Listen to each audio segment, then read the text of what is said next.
Hey, what's up, mortals? It's Miggy Sawdust here with a new video for you. Welcome to Season 1, Episode 2 of What If Izuku's Dad Was Staying. Just wanted to greet you all by just saying sit back and relax. You're in for a treat. Let's get started. Dad! Izuku yelled, voice wet from emotions, barreling into the house like a thief on the run, almost tripping on his own feet. Both Inko and Chiosme jumped at the sudden noise, standing up from the couch to meet Izuku at the entrance. He used the doorframe to prop himself up as he haphazardly took off his shoes, tossing them off his feet in a hurry. Inko stood up, face pinched. Is something wrong? Did something happen? She wrung her hands together in worry. No. Everything's fine. Better. He inhaled, still high off his encounter with his all-time and only idol. Just... give me a moment, he panted. He leaned on his legs, hunched over and panting after having nearly sprinted his way back home. His parents just looked at each other, concerned and confused, then back at Izuku.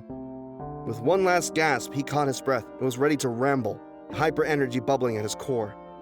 Quickly, he turned to his father, eyes wide with excitement. Dad!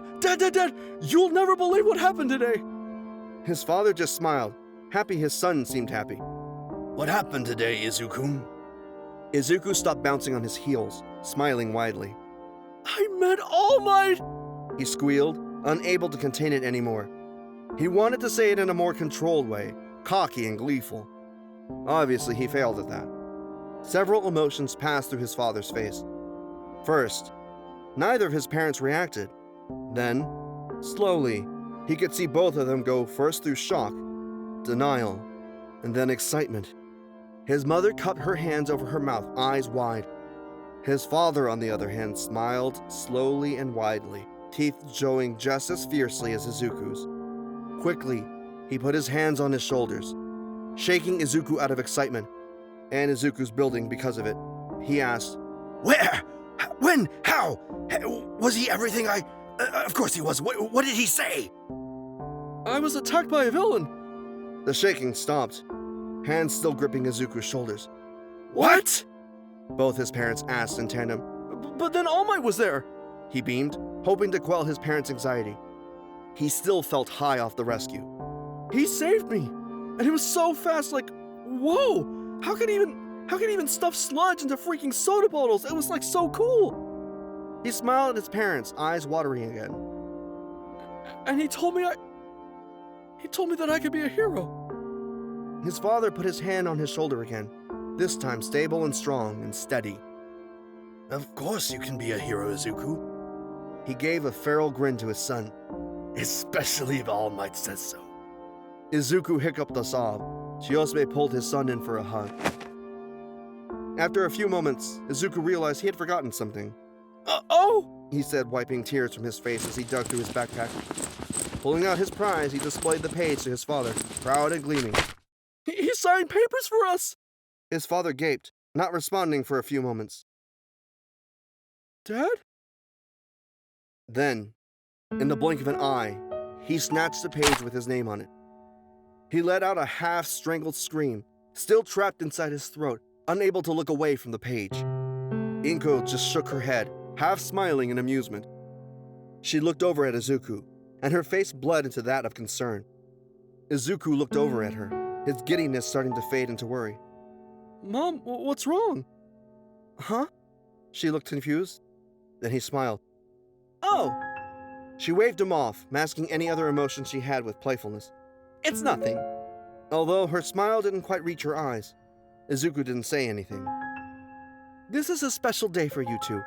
How about I make some katsudan? Izuku's mouth watered. Chiosme turned his head towards her. In sync, the two said, Yes, please! Izuku looked at her, face grave. I would be forever grateful. He put his hands together and bowed, happy when he heard his mother laugh. Dinner will be ready in a while then. Until then, just... She breathed and half laughed, amused by her family. Have fun. The rest of the night was nice. The three of them talking over dinner. His father and Izuku still animated and elated at the chance encounter with All Might. The next day, however, after his father had left on a business trip, Inko approached Izuku, her eyes downcast and worried. Izuku, I guess I'm just curious, but... Mom? She sighed, preparing her next words. Why did you need All Might's validation? She looked him in the eye, something dark beneath her concerned expression. Izuku deflated, knowing he'd have to be honest with her. Well, it's not like people don't think that this quirk isn't villainous. Inko inhaled a sharp breath. I just wanted to see if maybe All Might would think that too, but... He smiled, grinned wide like his father's. He didn't. He looked up at his mother. He said I'm powerful, that it's the person, not the quirk. She smiled, sad. That's right, Izuku. She held onto his hands, looking him in the eyes. When you're a hero, you'll change lives. Just by being there, you'll show people that even with a taboo quirk, they can still be heroes. She gave his hands a light squeeze. You'll change the world. Deciding to get on a better schedule so he could get into UA, Izuku started training more. He ran every day, he went to the gym every day, and he studied twice as hard.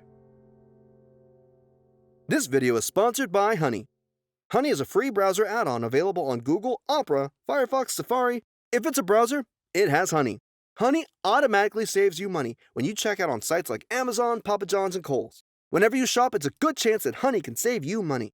All you have to do when you're checking out at these stores is click that little orange button and it'll scan the entire internet and find discount codes for you. If there's a coupon code, it will find it. And if there's not a coupon code, you can rest assured that you're getting the best price possible. If you install Honey right now, you can save like $50 to $100 on your shopping doing nothing.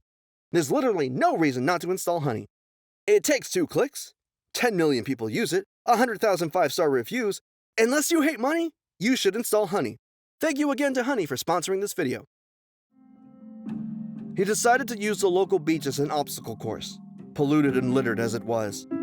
He made sure to buy new slip-proof shoes after a close call with a poorly placed jump and an unstable situated refrigerator. It was a good spot to practice, with no people around to bother, and plenty of ways to practice moving around difficult terrain. That is, until one day he found a spot perfectly cleared of debris. Huh? Izuku said to himself, holding his backpack strap tighter. He looked around, confused. Had someone been here? Was someone taking care of this beach after years of neglect? Although he was happy that someone might be helping this area, he wasn't sure where he'd get such a good training ground. Hello? He called out, unsure, looking around timidly. He heard rustling from behind a sturdy pile of scrap metal. He froze, voice catching in his throat. Then, suddenly, a vase popped out, and Izuku's mind blanked. Oh! It said, beady eyes wide and mouth with a gleaming smile. Hey, what are you doing here? It's dangerous! Am I hallucinating? Izuku asked himself, half numb. The face just laughed, and Izuku wasn't sure if it was embarrassing or awkward. Nope, just using my quirk. The head poked out, blonde hair much like his idol's, looking around side to side, seeing if anyone else was there. Hey, you're not gonna, report minor quirk usage, right? I just want to get a handle on it. Suddenly, Izuku was interested. I mean, it is illegal. The face grimaced. But, he started. I mean, if you're not doing anything illegal, he shrugged. I don't see a problem with it. The face beamed. Thanks, man. He laughed nervously. Golly, you had me worried there for a sec. Sunny as he was before, he smiled. I'm Mirio. An arm suddenly appeared from within the metals. Nice to meet you. Izuku just blinked, brain going to overdrive about the possibilities of his quirk. His hand twitched. Midoriya, He looked around. Did you, He scratched the side of his cheek. Were you the one to clear this area? Yep, Mirio smiled and Izuku frowned. Oh, I'm sorry? The smile turned confused. Did you not want the beach cleaned? No, well, I mean... Izuku stuttered, his face heating up. It's nice it won't be, well, like this anymore. He took in a breath. It's just, I was using this area as an obstacle course. I don't... He bit the inside of his cheek. I don't have the money for a gym. and I'm too old for a playground, so this seemed like the better option. He laughed, only half lying. Mirio hummed. Gotcha. He chuckled. Well, it seems like we're in a pickle. I'm using this place for training too. You see, my quirk recently reawakened? I don't know how to explain it, so I need to practice a whole lot before I start my 3rd year of school. Izuku's eyes grew wider. Excitement bubbled up as quickly as he snuffed it down. Wait, are you a hero student? Yep! He cheered, raising his hand, hoping to save at least 1 million people. Izuku smiled, wide and genuine. That's amazing! He looked down to his shoes, blood red. I want to be a hero too. He looked back up at Mirio. That's actually why I was training here. Awesome! Hey, Dagobah will be a pretty popular place if more hero hopefuls train here, huh? Here, tell you what. Izuku tilted his head in curiosity. I'll help set up a safer obstacle course, and I'll let you train here still. That's probably my best bet, now that a 3rd year student knows I've been here, Izuku thought. Don't want to get in trouble. Izuku grinned. Deal! He shook Mirio's hand. For some reason, it felt familiar. Great! He flashed a quick grin. Now I gotta get back to practice. I've been inside a while, and I gotta rest my quirk. But I can't let you train here alone in good conscience, so if you want... No, it's okay. Izuku waved him off, suddenly feeling awkward. I'll go. Good luck with your training.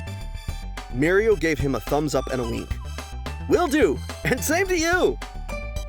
He vanished into the rubble again, leaving no trace of himself. Izuku's mind started analyzing. I wonder if he redistributes the matter when he passes through it. Though I didn't see anything weird going on with the metal itself, so that might not be it. Does he just pass through it? How can he breathe? Is it everything he touches or just himself? If something got covered in his DNA, would it be able to pass through objects as well? Can he take other living matter with him through other objects? He sat himself on the edge of the clearing, writing down his theories and possible situations. Once he was done filling his notes, he realized he was here for much longer than he intended. Oh shoot, he thought. I'm gonna miss the train at this rate. Izuku ran home, new notes in hand. When he had made it home, he found a note from his mother apologizing for having to go to work early. He grinned at the frowny face on it. She really shouldn't feel bad for having to go to work early, so Izuku didn't understand why she was apologizing. He sent her a text telling her to have a good night at work. Closing his phone, he decided to make a bento for her. While making food, he had the TV on in the background, listening to it absent-mindedly, when suddenly a breaking news report caught his attention. Breaking news, the reporter said. Hero Killer Stain, active in City B. At least 2 heroes in critical condition. Izuku grimaced, looking down at the veggies. He didn't think it was right to kill people, even if they were false heroes. It was no better than a hero killing villains. I hope they catch him soon. He turned off the TV and placed his mother's bento in the fridge, writing a happy note of, "Have a good day," on top, knowing he'd most likely not be home when she had to leave for work again tomorrow. He spent the rest of the evening in his room, writing notes about so-called heroes and villains, and even some vigilantes. He went to bed that night thinking about mysterious and random quirk evolutions. Thank you all so much for indulging yourselves in this video. I hope you enjoyed it. Now there's a few things I'd like to go over before the video ends. First, I'd like to thank our patrons. BD Flames, Ethan Davis, Terry Chills, Shifter Meals, Adam Zizel, Zill, XAV Beto 3, and Joshua Phelps. Secondly, I'd like to also thank all of our YouTube members. Toya Costa, Rob the King, Sith Lord 906, CF2364 and Knuckles, Remu Tempest, Angel Juarez, Donald C. Stewart, Brian Greyer, and Demonized Fox. Third, if you're in the mood for some great storytelling, We the Celestials have got you covered. Our We the Celestials, My Hero Academia, and Naruto What If channels tell the story of their namesake anime with a twist. Check it out if you're interested. Fourth, on behalf of We the Celestials, I'd like to thank everyone involved in the production of today's awesome content. Their details can be found in the description below. Lastly, if you're interested in what we do here at We the Celestials, then I'd like to personally invite you to join our team. The only caveat being we only accept members ages 16 years and up. You can sign up for whatever category fulfills your interest by joining the recruitment Discord using the link in the description below. We're always looking for new members to join us. Well, that's it for today's video. Thank you all so much for watching, and have a divine day.